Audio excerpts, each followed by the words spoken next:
Bueno, usted, Daniel, ya puede comenzar la exposición. Ok, pues voy a presentar, ahí me dicen si está Sí, está listo. bien.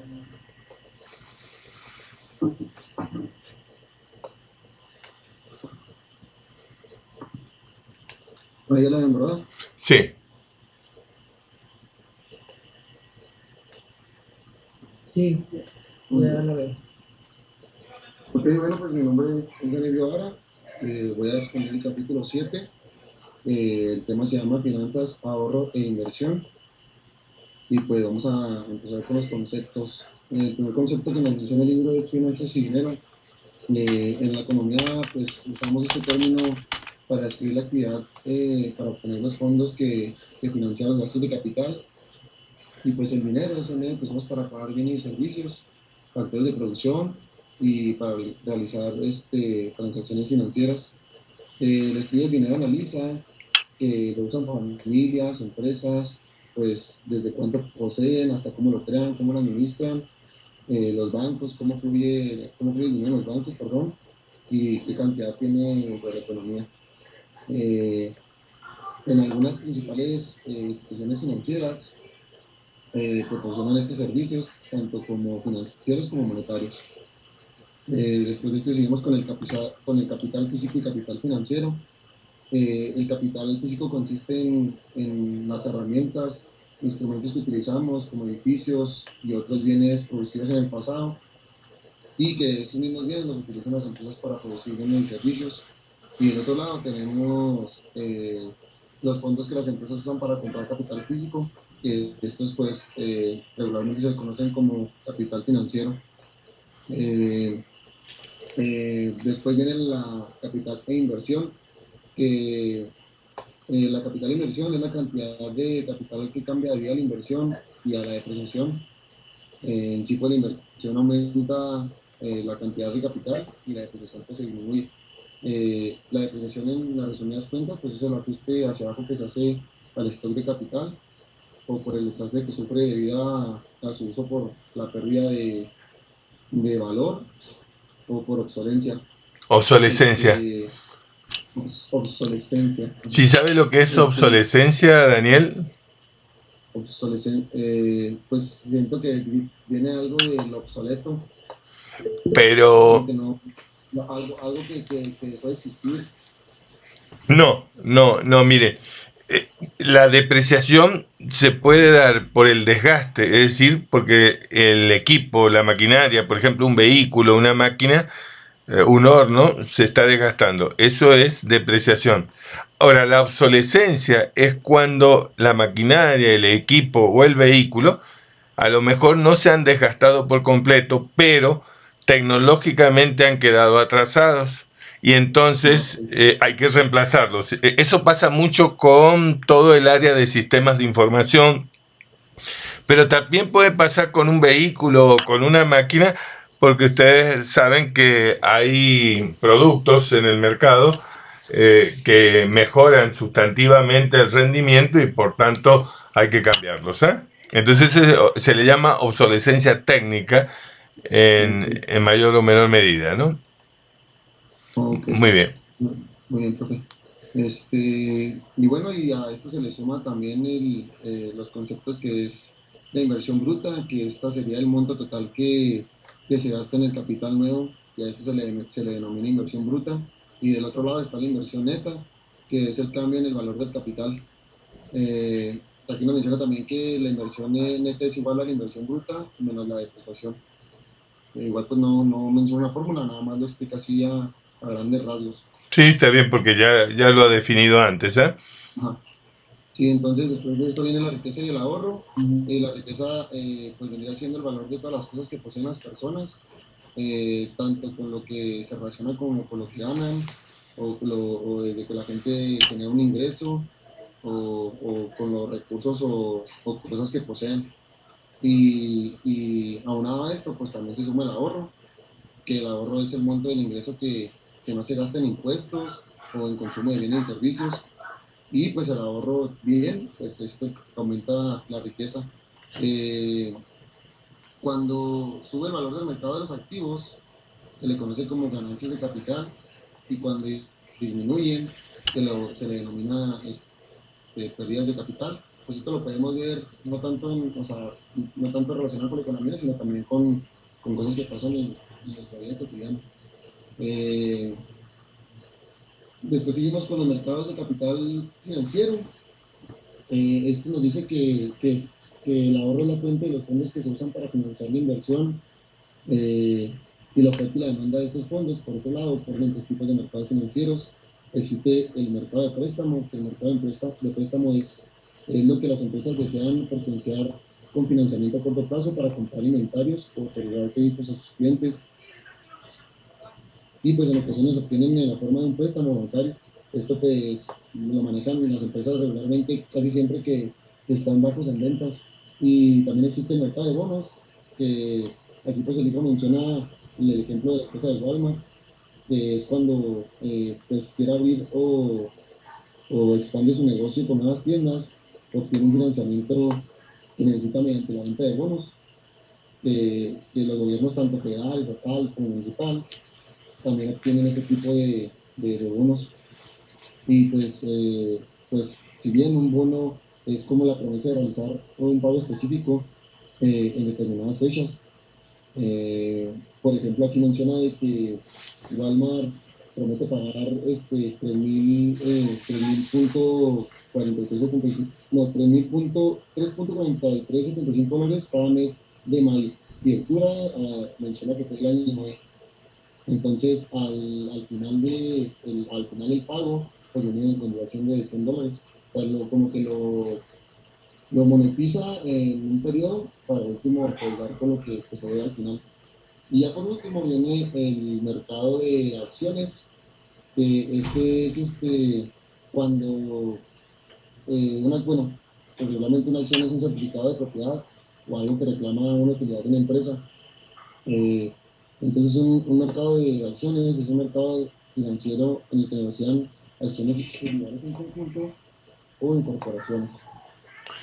A ver, bueno, regrese. Esto es muy importante. A ver, si puede hacerme ejemplos, pero de acá de México, de esos tres mercados y explicarlo mucho mejor, porque en realidad esos tres mercados son los que permiten eh, utilizar fondos para financiar actividades productivas básicamente en las empresas privadas. Pero quitando las acciones, el mercado de préstamos y de bonos también sirve para el sector público, ¿no? Es decir, es una fuente de ingresos. Entonces, esa parte sí tiene, a ver, exactamente, vamos con el mercado de préstamos. Ese me parece que es el más sencillo de explicar para usted. El mercado de préstamos lo puedo poner en ejemplo pues en la familia. A ver. Pues lo tenemos cuando queremos comprar una casa, cuando queremos financiar un automóvil, cuando queremos financiar a lo mejor un préstamo para crear un negocio o un emprendimiento. Eso. Nosotros nos vemos involucrados con el mercado de préstamos.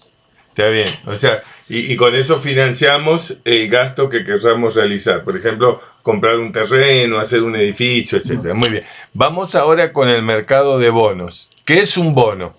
Fíjese, y con el mercado de acciones, ¿qué es una acción? ¿Y qué diferencia hay entre un bono y una acción? ¿O lo explica más adelante a eso? No, aquí si quieren, o sea, lo expliqué muy resumido, pero si quieren un poco más en eso que usted me pide, profe. Sí. Un mercado de bonos, pues, lo menciona el libro, que es una promesa de un pago específico eh, que tenemos que realizar cuando pedimos un préstamo. Sí. Y por el otro lado, una acción, pues es como un certificado de propiedad. No es tanto a lo mejor como un título, o a lo mejor también lo podemos también canalizar como si fuera un título de algo, pero es un título de un carro, un título de una casa, un título de un terreno. Entonces, pues podríamos diferenciar como que un bono es algo que debemos y una acción es algo que ya tenemos. Sí, un bono es un instrumento de deuda y una acción es un instrumento de capital. Forma parte de la propiedad de la acción. Bueno, eso está muy bien. ¿Y qué diferencia el ingreso que genera uno y otro? ¿sí? Es decir, qué ingreso o qué costo tiene el bono, porque cuidado, uno puede ser el propietario del bono o el que emite el bono, ¿sí? Y una acción, ¿sí? ¿Qué diferencia hay en cuanto al ingreso que genera uno y otro, cómo se denomina todo eso? ¿Sí? Eh, pues la acción sería como una utilidad, de a lo mejor el que emite el bono. ¿Cómo se llama la utilidad que genera una acción? ¿Y cómo se llama la utilidad que genera un bono? No sé si sea en el mercado de valores. Puede ser en el mercado de valores, sí. Generalmente se negocian en el mercado de valores, ¿sí? Ok. Pero sí, en realidad no puedo aterrizar una respuesta a su pregunta. Bueno, mire, fíjense, el bono es un instrumento de deuda, ¿sí? Es decir, en cambio, la acción es un instrumento de capital. El bono que se está mencionando lo puede emitir el gobierno, en cuyo caso sería un título o una deuda pública, ¿sí? O podría ser un título o una deuda privada. Por ejemplo, si el bono lo emite el gobierno de México, ¿sí? Eso sería un instrumento de deuda, ¿sí? Generado por el gobierno. Ahora, el bono lo puede emitir, por ejemplo, una empresa como Cementos de Chihuahua, ¿sí? En cuyo caso es un instrumento de deuda que emite Cementos de Chihuahua, ¿eh? Ahora, ¿cómo hace el gobierno o cualquier institución, el gobierno o por ejemplo, en el caso que estoy poniendo del sector privado, Cementos de Chihuahua, para seducir al inversionista que invierta en los bonos que emite? Pues a través de la tasa de interés que tiene el bono, ¿sí? Es decir, la tasa de interés es el instrumento que tiene el que emite el bono para seducir al futuro inversionista que compre ese bono. ¿Sí? ¿Sí está claro esto que digo? Sí, pero Ahora, como el bono es un instrumento que genera una tasa de interés, tiene un rendimiento cierto. ¿Qué quiere decir esto? Que el propietario del bono sabe cuánto va a obtener por trimestre, por semestre o por año, según sean las condiciones que tenga el título expresado en su emisión, y entonces decimos que tienen un rendimiento cierto porque vamos a suponer que el rendimiento de un bono sea vamos a suponer, del 9% anual, ¿sí? Pagado trimestralmente, ¿no? Entonces, la tasa que estaría pagando sería, ¿cuántos trimestres tiene el año, Daniel? tiene pues 3 o 4. ¿Cómo 3 o 4? Es 3 o 4. 12 dividido, ¿cuántos trimestres tiene el año?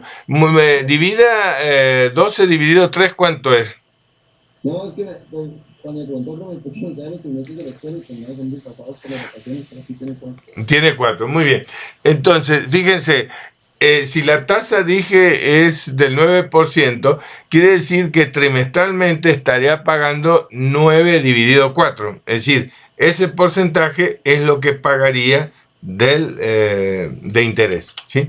Es decir, si usted, por ejemplo, Daniel, compra un bono, vamos a suponer, de Cementos de Chihuahua y tuviera una tasa de interés del 9% anual, usted estaría obteniendo trimestralmente si el bono es de, digamos, 1.000 pesos, sería 9% dividido 4, ¿sí? Y multiplicado por, dije 1.000, por 1.000 pesos, eso es lo que estaría cobrando de interés trimestralmente, ¿eh?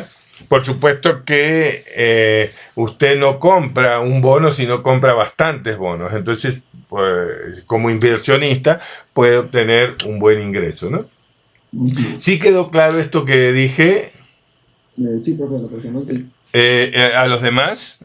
O sea, no solo a Daniel, sino a todos, ¿no? Si hay dudas, por favor, o sea, consulten. Miren, a lo mejor lo que estoy diciendo es muy sencillo. Estoy revisando ahora en este momento el libro y me parece que algunas de estas cosas no las trae. A lo mejor las trae más adelante en otro capítulo, pero sí es importante manejar esto, ¿no? Viene más adelante. Ah, viene más adelante. Muy bien. Mira, que siempre se menciona. Ahora, vamos con las acciones. ¿Las acciones es deuda o capital desde el punto de vista de una empresa? Capital. Es capital, muy bien.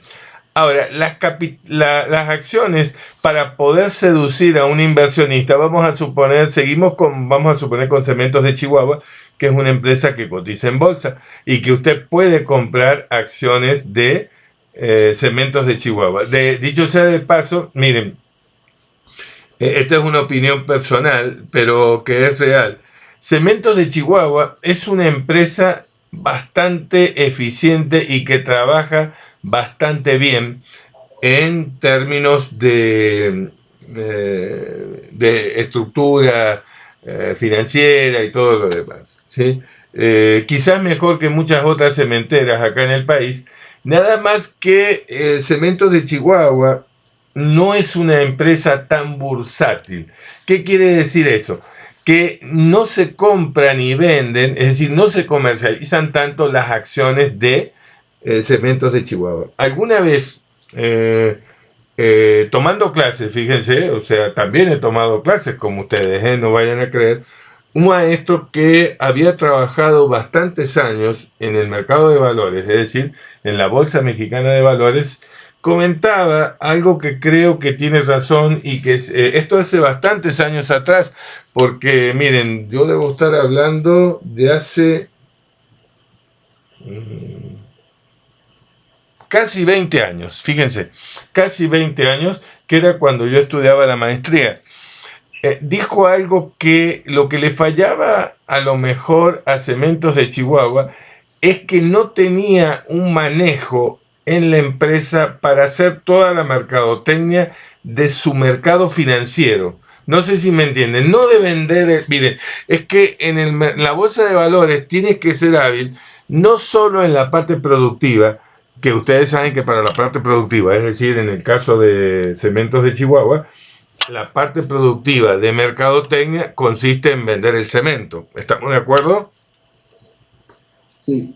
Bueno, en eso no hay ninguna duda que es una empresa eficiente y que lo maneja bien, por eso anda bien, porque el cemento que produce esta empresa no solo se vende en México, sino que es una empresa transnacional, lo vende en otros mercados mundiales, ¿no? Es decir, en el mercado mundial, Cementos de Chihuahua vende su producto, ¿sí? Sino en el mercado accionario, ¿sí? Tiene su chiste también vender los activos financieros en el mercado accionario, ¿no? Y en eso parece que quedaba un poco corta, y la realidad es que esa crítica se mantiene porque sigue siendo una empresa importante que trabaja muy bien, está muy bien estructurada, pero queda limitada en esa parte, ¿no? Miren, otra cuestión, fíjense que a mí me llena de orgullo decirlo, ¿no?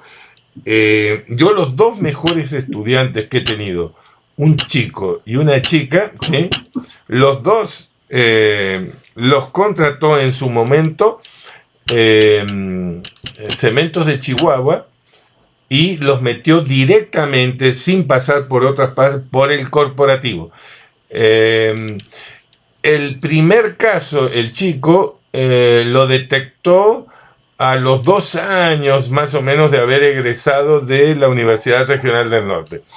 Y en el caso de la chica, lo detectó casi 4 o 5 años, o quizás un poquito más, 6 años de haber egresado, pero de la Facultad de Conta. Pero les quiero decir una cuestión.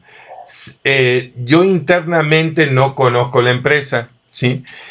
Pero evidentemente es una empresa muy lista y eficiente para detectar el talento, porque no cualquier empresa te detecta el talento. Mire, ahora va mi conocimiento en este tipo de cosas.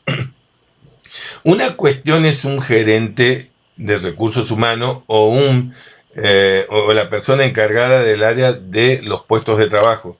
Y otra cosa muy distinta es un maestro. ¿Por qué es muy diferente? Porque un maestro, por ejemplo, la relación que mantengo yo con ustedes, no es una relación de competencia ni laboral, nada. Es una relación mucho más distendida. Y esto permite que muchas veces un maestro en un semestre, y en algunos casos, como en el de estos jóvenes, en varios semestres, uno conozca mejor a la gente. Y no es lo mismo que un gerente de recursos humanos que en una entrevista tiene que detectar el talento, ¿sí me entienden? Es decir, si bien yo conozco estos dos casos de éxito, conozco muchos casos de fracasos que los gerentes de recursos humanos no tienen ni idea del personal que tienen adentro, ¿sí? Esto lo digo con conocimiento de causa porque en el trato cotidiano pues uno se va dando cuenta de las características que tiene la gente, ¿no? Ahora, yendo a las acciones en concreto, una acción, a diferencia del bono, ustedes saben que el bono rinde una utilidad, que es la tasa de interés. Y en el caso de las acciones, ¿qué es lo que nos dan para seducirnos y que la compremos? Ya lo había dicho, Daniel. ¿Cómo, perdón? Sí, lo que digo es esto. Nosotros para seducirnos y comprar un bono, compramos el bono, pero nos rinde una tasa de interés, o sea, nos rinde un interés que vendría a ser lo que nos seduce para comprar el bono. En el caso de la acción, nosotros compramos la acción y ¿qué es lo que nos seduce para obtener esa acción? Pues lo que nos va a generar de ganancia. Exactamente. ¿Cómo le dijimos? Usted lo mencionó recién. ¿Cómo le llamamos a esa ganancia que da la acción? Es un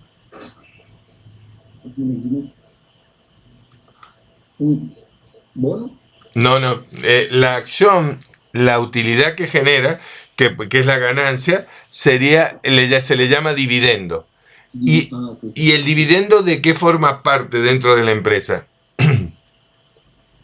De, ¿De dónde saca la empresa el dinero para pagar los dividendos? A eso me refiero. de las utilidades. De las utilidades. Muy bien. Mire, estas preguntas pueden ser sencillas, pero discúlpenme, y todos, sin excepción, son importantes porque es importante conocerlas. Aun cuando ustedes no trabajen en la parte financiera, sí tienen que saber de dónde sale el billete, ¿sí me entienden? Y como administradores o como futuros maestros en administración, este tipo de cosas hay que manejar. Ahora, ¿qué características tienen las utilidades de una empresa o los dividendos? ¿Tienen un rendimiento cierto o no? Pues no. ¿Por qué? Pues porque eso según de lo que genera la empresa por ventas o por la manera que se maneje sus ganancias. Exactamente. Es más, ¿qué puede pasar un año? Puede haber pérdidas, ¿eh? Es decir, miren, por ejemplo, con la pandemia, miren, no he estado checando los estados financieros. No se crean que me preocupa tanto, a pesar de que estoy en el área financiera. Pero probablemente si checáramos los estados financieros puede haber tenido problemas. ¿Y por qué? Por la pandemia. Fíjense, las empresas cementeras generalmente, y les aclaro una cosa, algo sé, no por leer, sino porque yo en mi tesis doctoral de ejemplos puse cementos de Chihuahua y cementos de México, Cemex, ¿sí? Y las analicé. Y una de las características que tienen las empresas cementeras es que sus utilidades y su producción gira alrededor del ciclo económico. ¿Qué quiere decir esto? Que cuando la economía está en expansión, venden mucho cemento, y cuando está en recesión venden poco. Entonces, sin necesidad de ver los estados financieros, seguramente que en el periodo de pandemia no le ha ido bien a Cementos de Chihuahua, como no le ha ido bien a ninguna cementera en ninguna parte del mundo. ¿Sí está claro? Sí, profe. ¿Y esto qué quiere decir? Bueno, que las utilidades, aunque haya tenido, porque es una empresa que está generalmente bien administrada, sobre todo en la parte financiera, esto hace que tenga que disminuir su nivel de actividad y todo lo demás, ¿no? Entonces, recuerden, los bonos tienen un rendimiento cierto, las acciones tienen un rendimiento incierto, ¿sí? Es decir, esto es muy importante para poder seguir con esto. Muy bien, sí quedó claro esto. Sí, profe, sí, quedó muy bien explicado. Y los demás también, de Yacid, de ¿quiénes más están? A ver, Yacid, permítanme, porque ya que estamos en videoconferencia, pero no olvidarme de los demás. Jesús Ignacio, perdón, Sayuri, ¿sí? Sí, maestro. Muy bien. Bueno, continuamos. Ok, bueno, detrás de todos los mercados que existen, existen también las instituciones financieras, que pues una institución financiera es una empresa que opera en ambas partes, como en la parte del mercado y por otra parte por el capital financiero. Estas instituciones también tienen que estar dispuestas a negociar para que a las familias se les puedan prestar fondos o a las empresas o que siempre que busquen pues algún préstamo, pues puedan hacer alguna negociación. Eh, dentro de las principales instituciones financieras existen los bancos de inversión, bancos comerciales, prestamistas hipotecarios o patrocinados por el gobierno, fondos de pensiones y compañías de seguro. Los bancos de inversión eh, son empresas que ayudan a otras instituciones financieras y gobiernos a obtener financiamiento por medio de la emisión, venta de bonos y acciones, que es lo que mencionábamos ahorita. Y pues también muchas veces les proporcionan asesorías sobre fusiones y adquisiciones. Después de esto pues vienen los bancos comerciales, que son los que todos conocemos, Banorte, Santander, Bancomer, Banco Azteca, etcétera, etcétera. Y entonces, pues este tipo de instituciones son los que usamos nosotros para percibir servicios, pues viene siendo desde que emitimos una tarjeta de crédito o algún crédito, llámese lo que sea. Entonces, en resumidas cuentas, esto es lo que es un banco comercial. Y también existen los prestamistas hipotecarios que son patrocinados por el gobierno, que aquí en el ejemplo de México, pues sería Infonavit, Fobiste, hay uno que se llama Infovir, algo así, que apenas lo acaba de crear este año. Entonces, Sí. este tipo de instituciones son las que le aportan a la gente estos servicios, más como más ligados a un apoyo por parte del gobierno y pues en más facilidades que, pues usted sabe que cuando uno trabaja y genera puntos, pues tiene mucha más facilidad de obtener un préstamo por medio del gobierno a que si uno quiere sacar un préstamo por medio de un banco. Sí, Entonces, aun este, cuando, Daniel, aun cuando un banco comercial también te puede dar ese servicio, ¿eh? Es decir, más allá que coincido contigo que la gente generalmente se apoya más en el sector público, digo, en la banca pública, pero es una posibilidad también en la banca comercial, ¿eh? la parte del gobierno. Sí, Entonces, pues en resumidas cuentas, esto es lo que más se utiliza y esto es en lo que más hay peleas aquí en México por parte de la tasa de interés que manejan, de que son créditos a lo mejor impagables de muchísimos años, o créditos a lo mejor caídos que la gente jamás paga, etcétera, etcétera. Entonces, pues en cuestión de problemáticas eh, gubernamentales, pues este es el que da más lata. Y pues bueno, después de esto decir el fondo de pensiones. sí, mire, Y, permíteme, eso que está diciendo es real, pero ya que ustedes son jóvenes y lo que usted está comentando es una decisión que a veces en algún momento de la vida hay que tomar, lo que pasa es que hay que tener ingresos seguros en el tiempo para poderse meter en un préstamo hipotecario. Por eso es un tema complejo, aún contratándolo con el gobierno, ¿eh? Eh, porque como es una, digamos, una adquisición de un bien que tiene un elevado valor en relación al ingreso que generamos, se pauta durante plazos bastante extensos en el tiempo, ¿eh? Entonces esto hace que sea un tema complejo, como está diciendo, ¿no? Muy bien. Y bueno, ya después como que todo viene una secuencia, después de, ya conforme las personas van creciendo, van generando más edad, pues incurren a los fondos de pensiones, y en resumidas cuentas, pues un fondo de pensión, ahorita nosotros en la actualidad a nuestra edad no lo vamos a tener, porque pues ahorita con la nueva ley que hay, pues no vamos a generar casi nada para cuando llegue nuestro momento de que seamos viejos, pero Eh, antes de esta ley que acaba de hacer, antes existían unos fondos de pensiones que muchas veces, bueno, que ahorita en la actualidad todavía existen, que son remuneraciones que generó el trabajador durante muchos años y que al final de su etapa laboral, pues se le va pagando mes con mes una aportación monetaria. Los fondos de pensiones, pues regularmente los utilizan las personas de la tercera edad y pues casi siempre bueno, menciona el libro que esos fondos de pensiones los utiliza la gente para comprar acciones y bonos o para respaldarlos con alguna hipoteca. Mire, eso lo hace la empresa que otorga los fondos, digamos, las pensiones. Es decir, el dinero que utiliza, perdón, que recibe el fondo de pensión, lo invierte en actividades financieras rentables para generar ingresos que permitan pagar las pensiones a futuro. Ahora, lo que usted comenta es algo mucho más complejo que la nueva ley y eso que está diciendo. Cuidado con ese comentario, porque en realidad en buena parte del mundo, no solo en México, los fondos de pensiones están colapsados, ¿sí? Es decir, y hay también, ¿por qué no decirlo?, un manejo bastante torpe muchas veces de los mismos fondos de pensiones utilizados por empresas privadas, ¿sí? Miren, les voy a poner un ejemplo para que ustedes vean y tengan, a veces hay que investigar mejor el tema de este tipo de cosas y sobre todo porque a ustedes como futuros derechohabientes de una pensión van a tener problemas, ¿sí?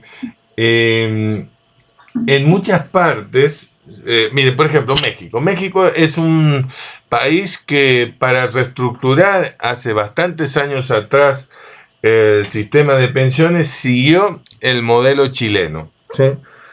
Y el modelo chileno no hace mucho tiempo estalló, fracasó por todas las cuestiones desordenadas que hizo el sector privado y que acá también ha pasado. Y entonces, pues pasa lo que usted dice, que ahora no hay dinero para pagar no ya a ustedes el día de mañana futuro, sino, por ejemplo, ya lo que me va a tocar a mí, que soy, de hecho yo ya les he dicho que soy anciano. Es más, mire, en mi caso, les comento mi situación personal. Yo soy una persona que por digamos, la personalidad que tengo y todo, a mí me gusta trabajar y no tengo ningún problema en hacerlo por mucho tiempo más, ¿no? A pesar de mi vejez. Ahora, la verdad también de la situación es que a pesar de eso tampoco puedo dejar de trabajar porque si no, no tengo para vivir. Así de sencillo es, ¿no? Y esto es por el famoso sistema de pensiones, pero no el que se modificó últimamente, sino que viene de atrás. En realidad las pensiones están muy desordenadas en las organizaciones. Ustedes saben que hay gente que gana en muchas áreas montos exageradamente elevados y después las pensiones más reducidas, por ejemplo el mínimo, no alcanza para vivir, ¿sí?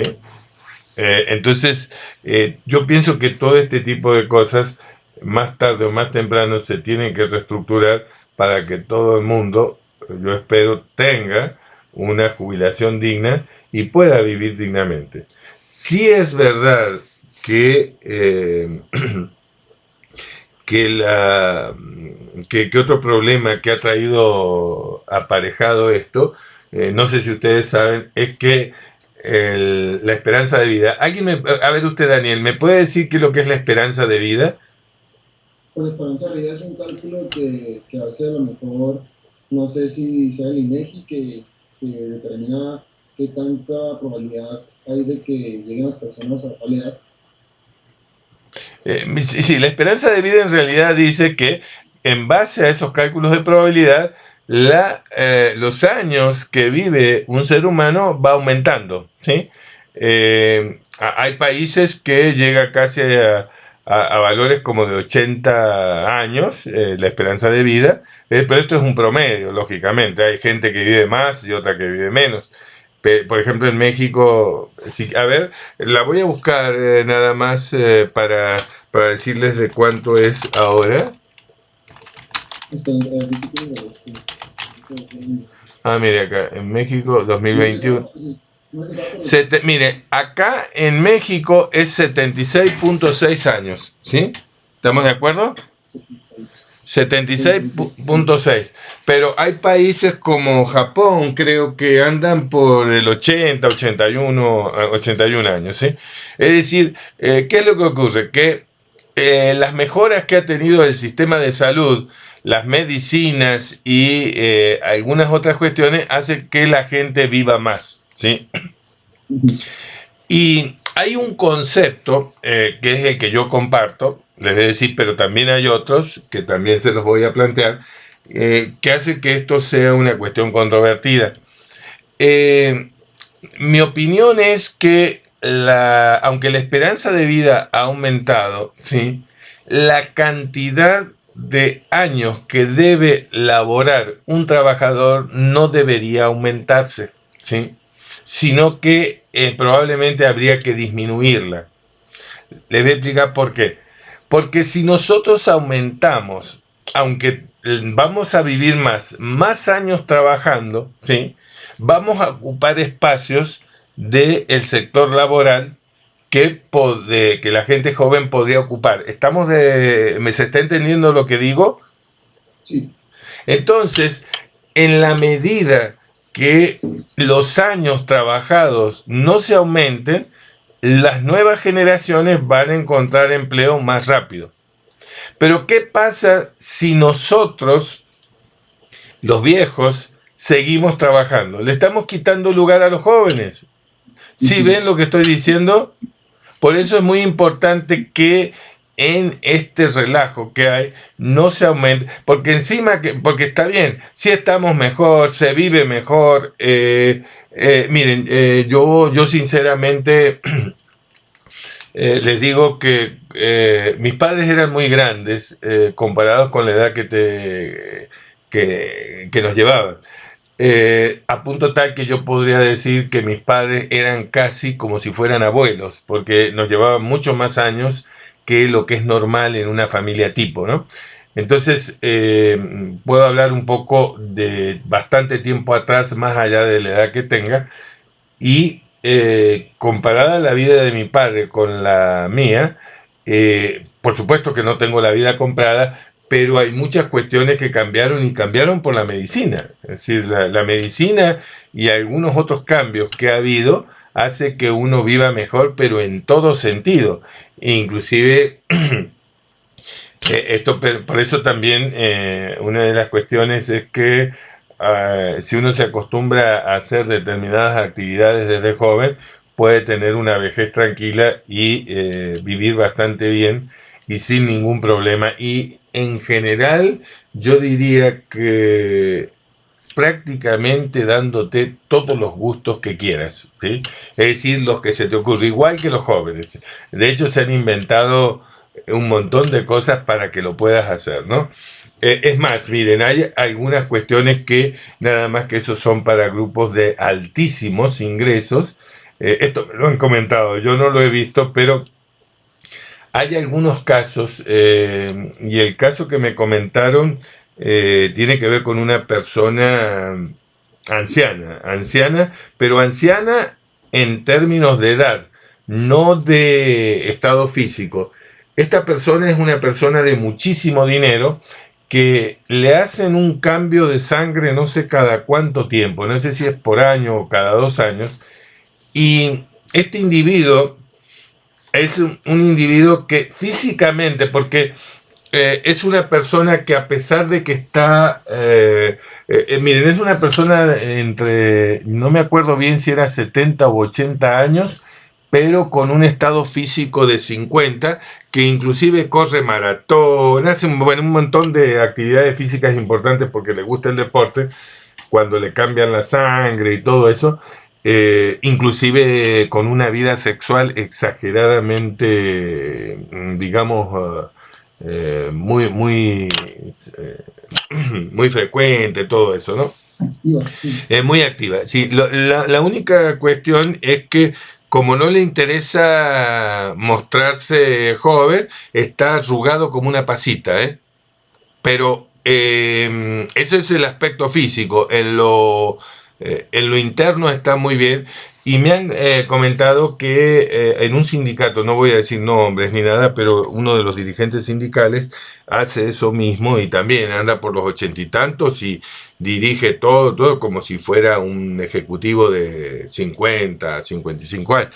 Es decir, nada más que ustedes saben que algunas cuestiones de medicina no tienen nada que ver con el gran público, sino con la gente que tiene altísimos ingresos, porque estos tratamientos son muy costosos, ¿no? Pero con esto lo que quiero decir es que es algo que lógicamente a ustedes no les preocupa por la edad que tienen, pero la medicina en eso cambió por completo. Y por eso es que lo digo que no sé si se entiende lo que quiero decir, que no es necesario trabajar tantos años cuando todos pueden trabajar y después en la vida ya pasiva, digamos, tener una vejez cada vez más agradable porque has trabajado para eso y tienes que generar una sociedad que pueda potenciar eso. No sé si se me entiende lo que digo. Sí, pero sí queda claro. Perfecto. O sea, entonces creo que el tema de las pensiones, no solo en México, en cualquier parte del mundo, hay que reestructurarlo bien. Miren, hace 2 años, creo que fue hace 2 años, la última película que ganó los Óscares, a mí me gusta mucho el cine, eh, trata el tema de la gente de la tercera edad que a veces anda con trabajos esporádicos. En primer lugar, la jubilación, si la tiene, no la alcanza, y entonces es una mujer que tiene una traila, que le llaman, es una camioneta que en la parte de atrás tiene acomodado como casa rodante y anda por los trailer park viviendo de lo que puede y trabajando en Amazon, que es una empresa que en general tiene prestaciones muy malas para sus trabajadores, ¿no? Y entonces anda en un trailer park y en otro y con problemas de asistencia social y todo lo demás, ¿no? Es decir, yo creo que una persona que trabajó toda su vida es muy triste que termine así. Y estoy hablando de la... miren, porque esta película que gana el Oscar, por eso lo gana, porque está mostrando una realidad de los Estados Unidos que es la primera potencia, que se supone que debiera ser la sociedad que mejor se vive. Entonces, cuando en la primera potencia pasa eso, se imaginan que no pasará en otras partes del mundo o acá mismo, ¿no? Entonces, esto en parte, ustedes recuerden que de alguna manera son responsables del futuro de este país y entonces si en algún momento les toca participar en solucionar estos problemas, es algo que hay que hacer, ¿no? Es algo que hay que hacer por ustedes, pero también por las futuras generaciones, ¿no? Muy bien, sigamos con las compañías de seguro.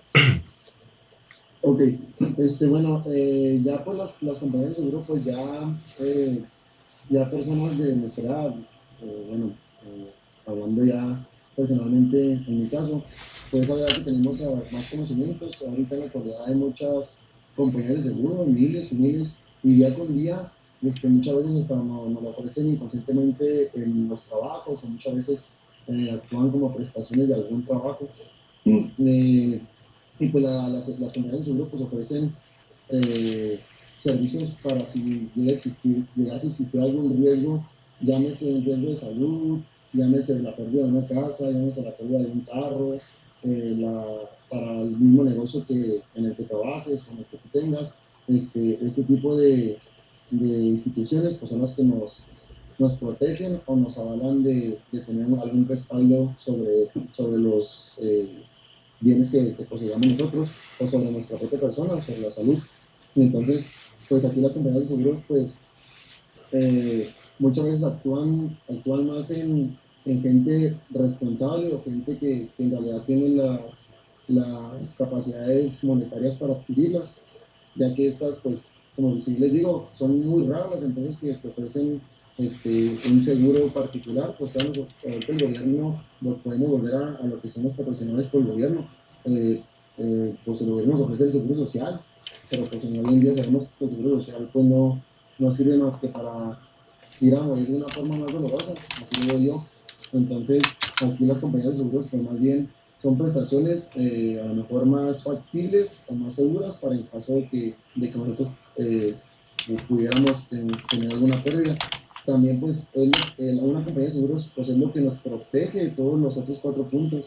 Es lo que nos protege a lo mejor de alguna inversión que hayamos hecho, de algún préstamo que tengamos pagando. Por decir, muchas veces me tocó con mi abuelo, que mi abuelo tenía un préstamo de no sé cuántos miles de pesos y el día que falleció, pues tenía un seguro que avalaba que la deuda moría al momento de que él falleciera. Entonces, pues así él protegió a mi abuelita, a su esposa, para que ella no siguiera con esta deuda. Entonces, es como un ejemplo de cómo también pueden funcionar los seguros. Muy bien. Después de esto viene Permítame un comentario antes de terminar eso que acaba. Ponga de nuevo la diapositiva anterior. Esto es para México, aunque sucede creo en casi todos los países del mundo. Acá se le llama banca múltiple. La banca múltiple es un banco como puede ser BBVA, Banamex, Banorte, etcétera, que tiene todos esos servicios: banca de inversión, banca comercial, préstamos hipotecarios, fondos de pensiones, compañías de seguros y probablemente algunos servicios más que ahí están faltando. Recuerden que esto es un libro y está hablando en términos generales, pero en realidad en los bancos comerciales tienen todos estos servicios. Sí es verdad, como estaba diciendo Daniel, que algunos servicios pueden ser mejores en el sector estatal, como puede ser la parte hipotecaria, ¿no? Pero es importante saberlo, que un mismo banco te puede dar algunos o todos esos servicios. Muy bien, ahora sí.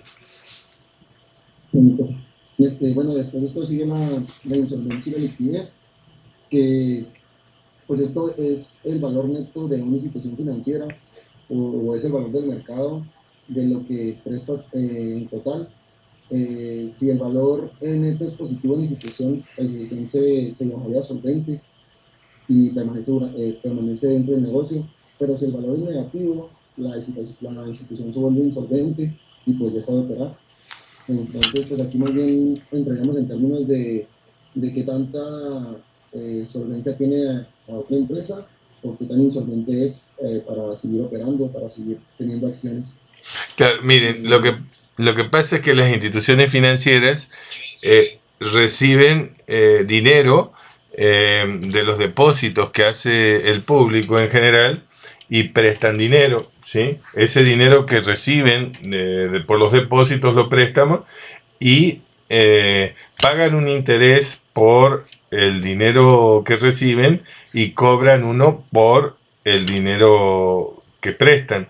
Evidentemente que la tasa de interés de uno y otro es diferente. Por ejemplo, la tasa a la que cobran se le llama tasa de interés activa, y la que prestan tasa de interés pasiva. Y la tasa de interés activa, que es la tasa de los préstamos, tiene que ser mayor que la pasiva, que es la que paga por los depósitos, ¿sí? Esa es la ganancia del banco, ¿no? Lo que ocurre es que, como comenta Daniel, es que pudiera ser que alguna gente o una proporción importante de los préstamos otorgados no se paguen, y si no se pagan, el banco puede entrar en insolvencia, como dice ahí. Ahora, quiero hacer también un comentario, porque ustedes son jóvenes, probablemente habían nacido o si habían nacido, de todos modos eran muy chicos, así que esto no lo vivieron tan directamente. Pero en el año 94, a fines del 94 y básicamente durante todo el 95, se armó una crisis muy fuerte en el sector financiero en México porque los bancos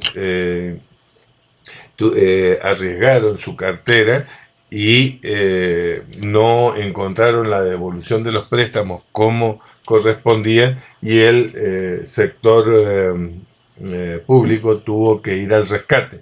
Es lo que se creó como el Fobaproa y que, miren, ahí en el Fobaproa hubo todo un manejo bastante fraudulento de la situación, ¿no?